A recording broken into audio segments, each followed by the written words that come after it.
Sades et Intelligence Financière partagent avec vous aujourd'hui le moyen le plus rapide de vivre des dividendes. Je vous laisse maintenant aux soins de Monsieur Hall. Merci Artie. Pour beaucoup, quitter son emploi est l'ambition de toute une vie, tout en vivant uniquement du revenu des dividendes. Bien qu'il s'agisse d'une aspiration générale, peu d'entre eux y parviendront un jour. Ils ne peuvent pas se permettre ce style de vie souhaité en raison d'un manque de ressources financières. L'idée reçue est qu'il faut un investissement conséquent dès le départ. Nous sommes ici pour vous informer que vous n'avez pas besoin d'autant d'argent. Que vous le croyez pour vivre uniquement de vos bénéfices. Nous allons partager avec vous l'une des techniques des plus efficaces. Pour qu'un individu moyen puisse vivre de ses bénéfices avec un revenu modeste. Que penserait-il de prendre leur retraite avec des dividendes? Il vous dirait probablement que, même si c'est un exploit remarquable à accomplir, en tant que personne à faible revenu, ce n'est tout simplement pas dans leur corde. Ils pensent qu'il leur faut des millions d'euros pour survivre grâce aux dividendes. Ce qui est traditionnellement exact. Il faudrait à un salarié moyen gagnant 50 000 euros par an et investissant 10% de ses revenus chaque mois, 4 à 5 décennies pour accumuler suffisamment d'argent dans son portefeuille de dividendes pour vivre des revenus qu'il génère. Ce n'est pas un délai que la plupart des gens sont prêts à supporter. Et avouons-le, avoir un flux de revenus de dividendes adéquat. Lorsque vous êtes si vieux que vous ne pouvez plus enfiler votre propre pantalon, n'est pas vraiment une priorité absolue. Il faut envisager ce type de projet par étapes. Un bon objectif, à mon avis, est de faire en sorte que vos revenus de dividendes correspondent à vos dépenses de logement. Et ensuite de partir de là, passé cette étape, vous couvrirez le reste selon vos ordres de priorité. Pour mieux comprendre, voici une illustration de la façon dont cela pourrait fonctionner. En supposant que vous achetiez une maison au prix médian de 350 000 euros et que vous la financiez par un prêt hypothécaire de 280 000 euros à 3% pendant 30 ans, votre paiement hypothécaire annuel serait de 14 400 euros. Gardez ces chiffres pas loin et intéressons-nous maintenant dans quoi investir. Tout d'abord, si je vous dis ETF. Qu'est-ce que l'ETF? Un ETF, Exchange Traded Fund, également appelé Tracker, est un fonds indiciel qui cherche à suivre le plus fidèlement possible l'évolution d'un indice boursier, à la hausse comme à la baisse. Les ETF sont des fonds d'investissement émis par des sociétés de gestion et agréés. Il s'agit de fonds négociés en bourse gérés activement qui offrent à l'investisseur tous les avantages de la vente d'options d'achat sur des actions, sans qu'il ait à participer directement au marché des options. Ce qui est formidable car, avouons-le, peu de gens savent comment faire. L'inconvénient de ce type de fonds est que les profits potentiels sont limités. Car les options d'achat doivent être exercées lorsque le titre sous-jacent atteint un certain prix d'exercice, auquel cas, les actions sont rachetées à l'actionnaire. Je sais que c'est probablement plus d'informations que ce que vous recherchiez. Alors laissez-moi vous expliquer les deux aspects de cette stratégie d'investissement, qui sont susceptibles de vous intéresser davantage.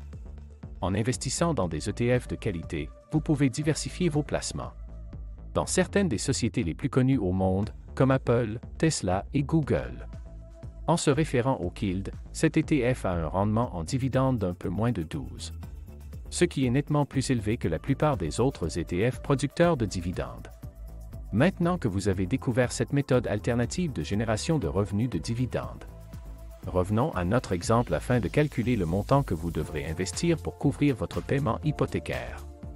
Heureusement, quand on veut, on peut, et il y a toujours un moyen, même si vous avez un salaire modeste, de faire fonctionner cette méthode évidente pour vous si vous avez la bonne stratégie en place. L'étape initiale de votre stratégie d'indépendance en matière de dividendes consiste à maximiser vos contributions par une gestion prudente des dépenses. Je suis sûr que vous êtes plus sage que ce type d'individu, car les dépenses inconsidérées ne peuvent être autorisées lorsque vous poursuivez votre objectif de vivre entièrement de vos bénéfices. La gestion de vos 3 principales dépenses est le moyen le plus rentable d'économiser davantage d'argent. À moins que vous ne viviez chez vos parents. Vos dépenses de logement, de transport, de nourriture et de divertissement sont susceptibles d'avoir le plus grand impact sur votre compte de résultats personnels. Permettez-moi de décrire brièvement l'importance de l'optimisation de ces 3 dépenses clés dans votre quête pour vivre uniquement de vos dividendes. Premièrement, en ce qui concerne le logement. Vous pouvez économiser une fortune en adaptant votre style de vie Par exemple, dans ma ville, le loyer moyen d'une chambre en colocation s'articule autour de 600 € en moyenne. Alors que le studio se loue entre 600 € et 1300 € par mois. Cela représente 250 € par mois dans votre poche si vous décidez de réduire votre budget. Par ailleurs, le fait de manquer d'espace dans votre maison peut générer le revenu supplémentaire dont vous avez besoin pour épargner et investir en vue d'obtenir des dividendes.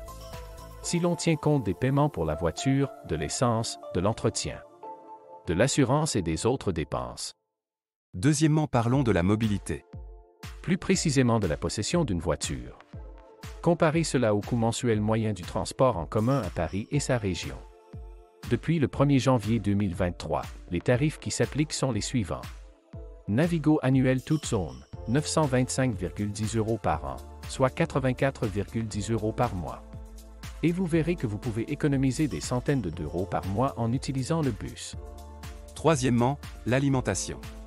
Enfin, en ce qui concerne les dépenses discrétionnaires, en nourriture et en divertissement, il existe de nombreuses façons d'augmenter vos économies.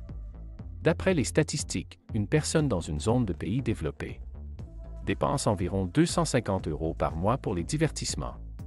Donc, selon le nombre de vos sorties et le montant que vous voulez économiser, cela pourrait être un bon endroit pour réduire les coûts.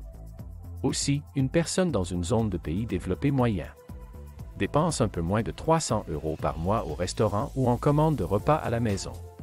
Ce qui peut représenter, en additionnant les deux, plus de 500 € d'économie par mois. Ainsi, comme vous pouvez le constater, il existe une multitude de moyens d'économiser de l'argent, quel que soit votre revenu actuel. Cependant, tout le monde ne dépense pas autant d'argent au départ pour pouvoir économiser autant. C'est là que l'aspect revenu de l'équation entre en jeu. Que sont les étapes de dépense? Laissez-moi vous expliquer que vivre entièrement des dividendes n'est pas une tâche facile. Et pour la plupart des gens, il faudra des années pour y parvenir. Vous devez donc vous fixer des objectifs intermédiaires. Par exemple, gagner suffisamment de dividendes pour couvrir votre abonnement de bus pour la première année. Puis quelques années plus tard, gagner suffisamment de dividendes pour couvrir un tiers de vos frais de logement annuels. La fixation de ces objectifs intermédiaires est l'un des moyens les plus efficaces de maintenir votre motivation pour l'épargne et l'investissement, pendant que vous construisez votre portefeuille de dividendes. Combiné à la stratégie d'investissement que je viens de partager avec vous, vous vivrez des dividendes en un rien de temps. Bien que cela puisse sembler être un voyage décourageant, il existe de nombreux conseillers financiers disponibles pour vous aider. Pour en savoir plus sur la manière d'organiser vos finances. Aussi, rendez-vous sur notre chaîne bien sûr. Commencez immédiatement votre voyage vers l'indépendance financière. Pour ne pas avoir à attendre trop longtemps, mettez-vous en mouvement. Dites-moi dans les commentaires votre jour de départ. Abonnez-vous si ce n'est pas encore fait. Un maximum de partage et de pouces vers le haut. Et sur ce, passez une excellente journée. Et je vous donne rendez-vous après-demain. Si Dieu le veut.